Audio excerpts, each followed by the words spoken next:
Shërimi I paralizuarit. Jezusi hypi në barkë, kaloi matanë dhe shkoi në qytetin e vet. Kur që ai sollën para një të pikëlluar të shtrirë në vik, Jezusi kur e pa fenë e tyre I tha të paralizuarit: zemër biro, të janë falur mëkatet. Dhe ja, disa prej skribëve menduan në vete: ky po beflemon.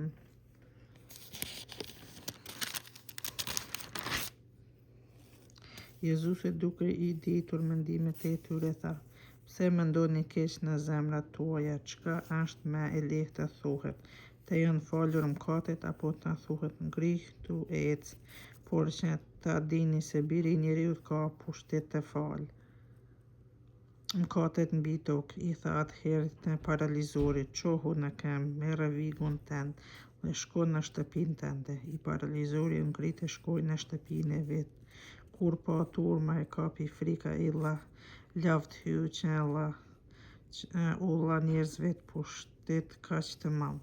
Thirrja e Mateut. Jezusi si mori prej andej pa një njeri që quhej Matej, ndenjur në dogan. Jezusi I tha: eja mbas meje. Ai u ngrit dhe shkoi pas tij. Dhe kur më vonë Jezusi ul në tryez në shtëpi që si ai bën, shumë tragëmbëllës e mëkatarë e ul në tryez bashkë me Jezusin e me nxënësit e tij. Farizejt kur e pan këtë, I pyetën nxënësit e tij: pse mësuesi juaj ha bukë me tragëmbëllës e me mëkatarë? Jezusi kur I dëgjoi përgjigji: mjeku nuk I duhet të shëndoshve, por të samurve. Shkoni e mësoni çka do të thotë: më pëlqen mëshira e jo flia, sepse unë nuk erdha të fitoj të drejtet, por të mëkatarët.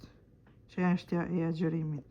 Atëherë ju afrohen nxënësit e gjonit e I thanë: pse ne dhe fariseët e agjërojmë shpesh, kurse nxënësit e ty nuk agjërojnë?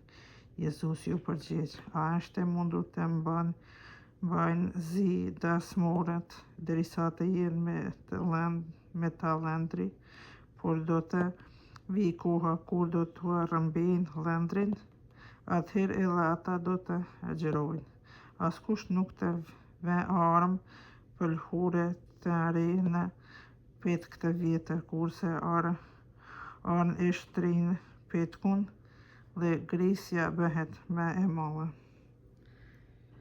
E as nuk shtrihet vera e re në rresheqa të vjetër, përndryshe rresheqat shpohen, vera derdhet dhe rresheqat shkojnë dëm.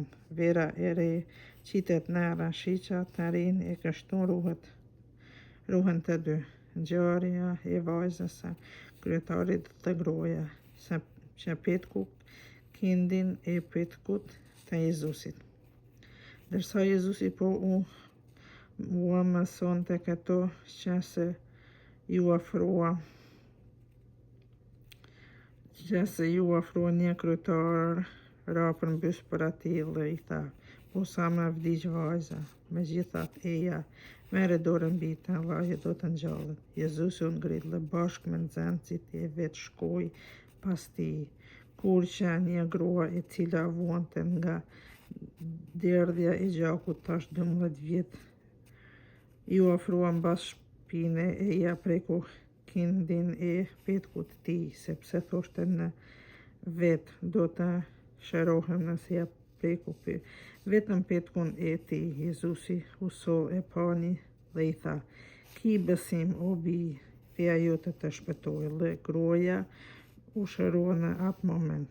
Kur Jezusi arriti në shtëpinë e kryetarit dhe si I pa ata që e binin fryje dhe njerëzit që po bënin zhurmë, u tha: largohuni, se vajza nuk ka vdekur, por po fle. Ata e përqeshën dhe pasi u qitën njerëzit përjashta, hyri Jezusi e mori një përdore vajzën dhe ajo u ngrit.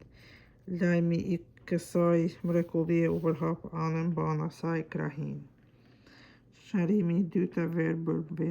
Kur Jezusi u nis prej anës, shkonin pas dy të verbër duke bërtitur e thoshin: Ki mëshirë për ne, biri Davidit. Kur arriti në shtëpinë të verbërit, ju afruan e Jezusi u tha: A besoni se mund ta bëj këtë gjë? Ata i përgjigjen: Po, zotëri. Atëherë u preku sytë e tij. Sytë tha: U bëft sipas besimit tuaj. Dhe ata u çelën sytë. Atëherë Jezusi u urdhëroi: Kini kujdes, askush mos ta di. Por ata pas dolën e shtrin zërin për të nëpërmbar krahinën. Shërimi i Mehmetit të djallosur. Po sa dolën këta që se si sollën një Mehmet të djallosur. Pasi u nxorë djallin, Mehmeti foli. Njerëzit të mrekulluar thoshin: Kur se pa një gjë e tillë në Izrael, ndërsa farisejt thoshin: Ai i nxjerr djajt me fuqinë e kryetarit të djajve. Dëmshmëria e Jezusit për popull. Kështu Jezusi qarkullonte nëpër të gjithë qytetet e fshatrat.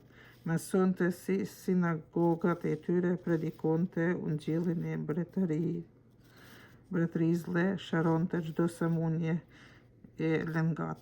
Kur e pa turmën e popullit, ndjeu dëmshuri për ta, sepse ishte e ndërpërkëmbur dhe e lënë pas dore si delet pa bari.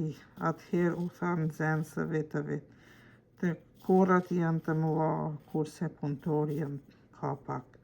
Lutuni pra zotërisë të korrave të dërgojnë korrat në të korrat e veta.